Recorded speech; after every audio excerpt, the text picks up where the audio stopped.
and J Duffy. This J Duffy, and on my birth cert, John is John Joseph Duffy. So there's no blood relationship as far as we know. My connection is that first of all, I think given your craft and given your skill and given your ability, you will get bigger and bigger and bigger in terms of renown. But don't ever do what I did, and that was lose the run of myself, because I was in a shop recently and I was up at the counter paying for something which in itself was unusual, but I was paying for that, and I saw this woman nudge obviously her husband, and she was pointing out to me, and eventually she nudged her again. Eventually the man came up to me and he says, "Listen, I just have to settle this with my wife.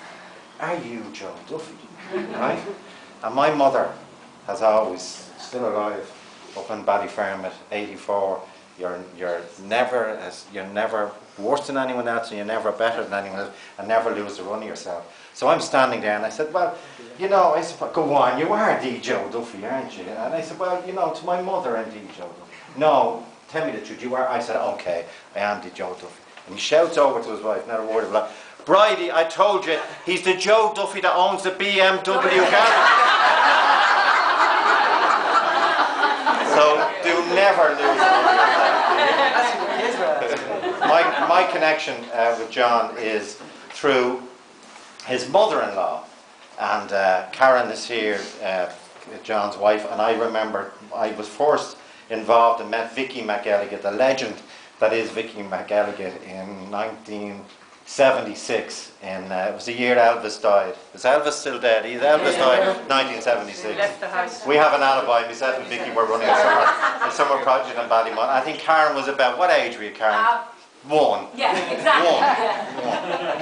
Karen, then we met again when I became a social worker, and I always call up to Vicky for guidance and wisdom. She's such a formidable one. But one of the great things we did when we were running the summer projects in Ballymont, Vicky is indefatigable, as they say. She's unstoppable. She is a tonic. She's full of wisdom, but she takes no prisoners.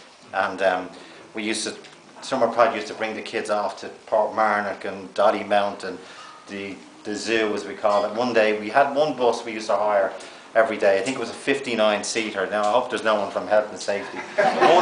One Wednesday during the summer in 1976, right, we were organising a trip to the zoo, and it was 5 pence each, and this slew of kids, like, it was unbelievable the number of kids that turned up at the prefab, as we call it, at Ballymont. And we said, everyone on the bus. They got on the bus, right? There was 149 on the bus. This is true as God, right? So, and they were all 4 and 5 to a seat, and we were singing The Wheels on the Bus go deeper and deeper into the ground as we get heavier. And we got to the zoo, right? And I said, "Vicky, we don't have enough money to pay into the zoo." And it was the old entrance. Do you remember the old entrance to the zoo? Detached cottage, right? So Vicky stands at the top of the bus and said, "Right, boys and girls, right?